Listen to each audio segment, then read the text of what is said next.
nama saya Arman Khalid. Saya mahasiswa YIN Sultan Hamid Gorontalo, jurusan Manajemen Pendidikan Islam semester 6. Pada kesempatan hari ini, mohon maaf jika aktivitas saya mengganggu kinerja dari Bapak dan menyita waktu Bapak. Saya dapat tugas dari dosen untuk mewawancarai Bapak terkait seputaran diklat. Sebelum masuk pada pembahasan, saya persilakan kepada Bapak untuk memperkenalkan nama, jabatan dan tempat melakukan diklat. Saya persilakan. Terima kasih. Assalamualaikum warahmatullahi wabarakatuh. Waalaikumsalam. Nama saya Mukhtar Hasan Talib, sarjana pendidikan. Kebetulan saya ditugaskan sebagai kepala sekolah di wilayah kerja Kecamatan Tabongo, tepatnya di unit kerja SDN 10 Tabongo. Jadi sekarang ini kita berada di SDN 10 Tabongo. Jadi tempat pelaksanaan semacam apa ini, wawancara ya. Diwawancarai di lokasinya di SDN 10. Demikian. Jadi masuk pada pertanyaan pertama, di mana tempat kegiatan diklat yang Bapak ikuti? Diklat yang pernah saya ikuti, saya mengikuti diklat tahun lalu. Kebetulan dilaksanakan oleh LPTK Bahasa Indonesia Universitas Negeri Gorontalo, yakni diklat penguatan kepala sekolah. Diklat ini adalah diklat yang pertama tentunya, di mana setiap kepala sekolah yang ada di seluruh wilayah Indonesia, meskipun dia sudah lama bertugas sebagai kepala sekolah, namun diminta oleh institusi pusat, yakni oleh Kemendikbud, untuk harus melaksanakan diklat penguatan kepala sekolah. Demikian. Kemudian manajemen sistem apa yang digunakan pada saat diklat yang Bapak ikuti?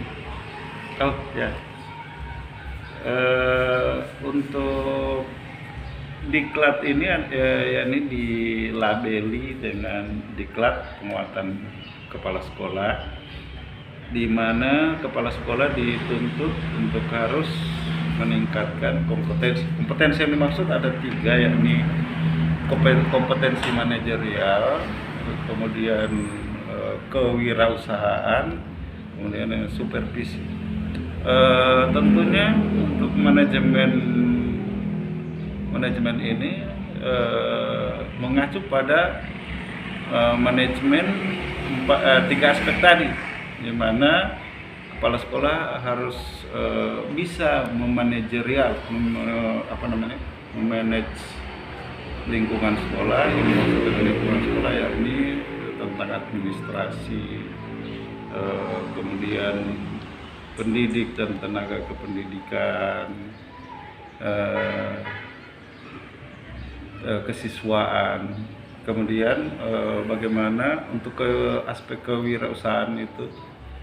Tentunya kepala sekolah dituntut untuk harus bisa mengembangkan potensi sekolah yang ada hubungannya dengan sistem keuangan, di mana kepala sekolah perlu secara langsung maupun tidak langsung bisa mengakomodir sekolah agar mempunyai penghasilan atau setidak-tidaknya dapat income. Misalnya yang dimaksud dengan kewirausahaan itu sekolah dapat meningkatkan, misalnya mengupayakan kantin, kemudian dapat bermitra dengan pengusaha-pengusaha lain agar supaya sekolah tersebut mempunyai income gitu. Kemudian untuk supervisi, kepala sekolah perlu menilai serta melaksanakan pemeriksaan secara berkala kepada pendidik dan tenaga pendidik. Demikian barangkali manajemen yang dapat saya jelaskan. Kemudian apakah program diklat yang Bapak ikuti itu merupakan program lama atau program baru? Tentunya berbicara tentang diklat ini adalah diklat yang terbaru untuk kepala sekolah, di mana kepala sekolah yang sudah bertugas lama itu harus diadakan diklat penguatan. Kemudian bagi calon kepala sekolah ataupun siapa saja yang akan terangkat kepala sekolah harus menjalani diklat ini, dan ini akan berlangsung dari tahun lalu dan akan berlangsung setiap tahun, di mana setiap ada pergantian kepala sekolah tetap akan dilaksanakan diklat. Demikian. Kemudian apa saja metode-metode pembelajaran diklat yang Bapak ikuti? Metode berkaitan dengan metode pelaksanaan diklat penguatan kepala sekolah itu metode parsitori, yakni menyangkut tentang strategi yang menekankan pada keterlibatan peserta, di mana peserta dituntut untuk terlibat secara langsung dalam aktivitas diklat. Jadi peserta dilibatkan dalam menentukan tindak maupun rencana diklat itu sendiri. Kemudian apa saja media-media pembelajaran yang digunakan pada saat diklat yang kemarin Bapak ikuti?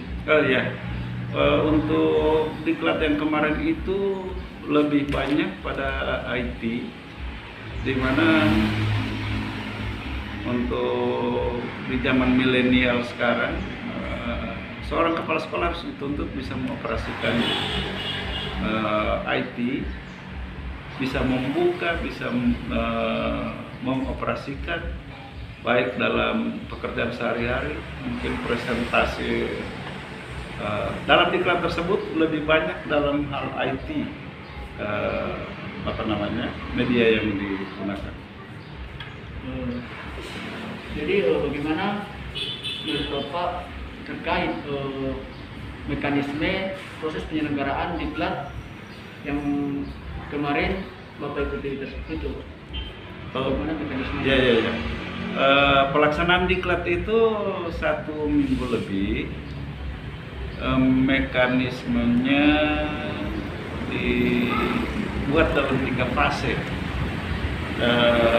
Di fase pertama diadakan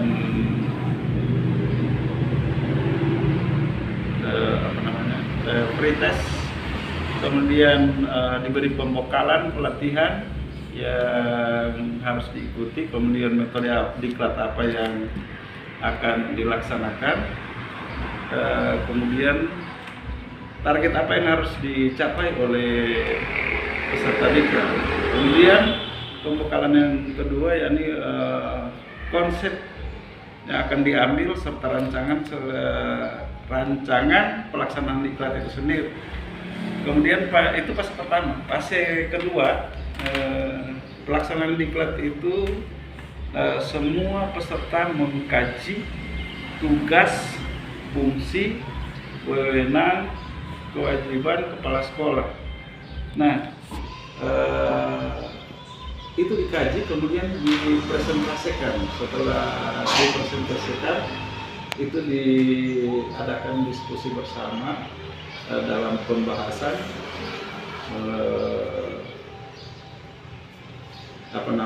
fungsi serta tugas kepala sekolah. Kemudian pada akhir dari pelaksanaan itu diadakan tugas yang harus dimasukkan dan tugas yang terkonek langsung ke pusat. Nah, itu fase 2. Kemudian fase 3, kalau pertama sebelumnya itu seluruh kepala sekolah yang ada di Kabupaten Gorontalo itu dibagi karena fasilitas ruangan tidak memungkinkan, itu dibagi dalam beberapa ruangan untuk melaksanakan diklat ini. Jadi per kelas pada fase ketiga itu dikumpulkan kembali, kemudian pada fase 3 tersebut diadakan semacam diskusi bersama, sharing, kemudian apa saja yang harus dipresentasikan, kemudian ada penilaian apa kekurangan serta apa kelebihan yang kita dapatkan dalam pelaksanaan diklat tersebut, kemudian terakhir ditutup dengan post-test. Jadi masuk pada pertanyaan terakhir terkait apakah diklat yang Bapak ikuti itu bisa meningkatkan kompetensi dari kinerja guru? Oh ya, barangkali kalaulah tidak punya dampak yang positif untuk apa diklat tersebut, bagi saya sendiri ada banyak hal yang saya dapatkan dan itu saya terapkan ke instansi di mana saya bertugas, di mana guru-guru untuk memanage kalau untuk kepala sekolah kan harus secara umum, untuk guru tentunya memanage kelas masing-masing, kemudian kelas antara kelas yang bersangkutan dengan kelas-kelas lain, kemudian antara guru dengan orang tua. Dampak ini yang paling paling dominan yang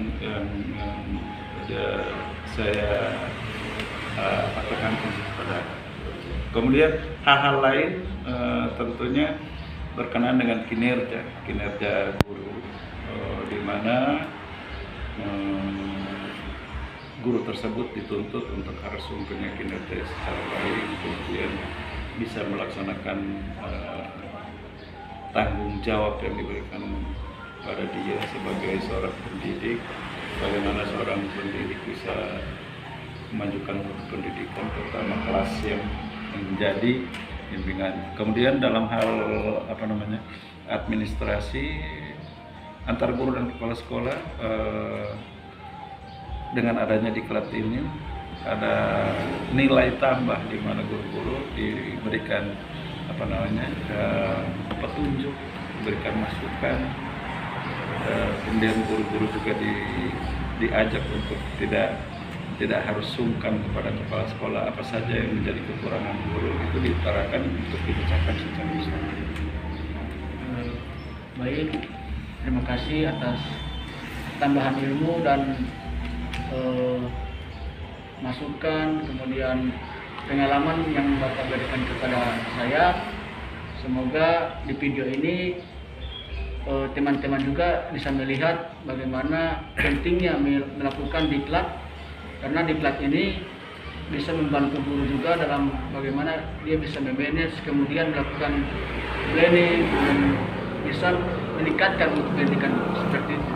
Jadi Insya Allah. Saya ucapkan banyak terima kasih kepada Bapak. Terima kasih. Sekian wawancara dari saya. Saya ucapkan terima kasih. Wassalamualaikum warahmatullahi wabarakatuh. Waalaikumsalam warahmatullahi wabarakatuh.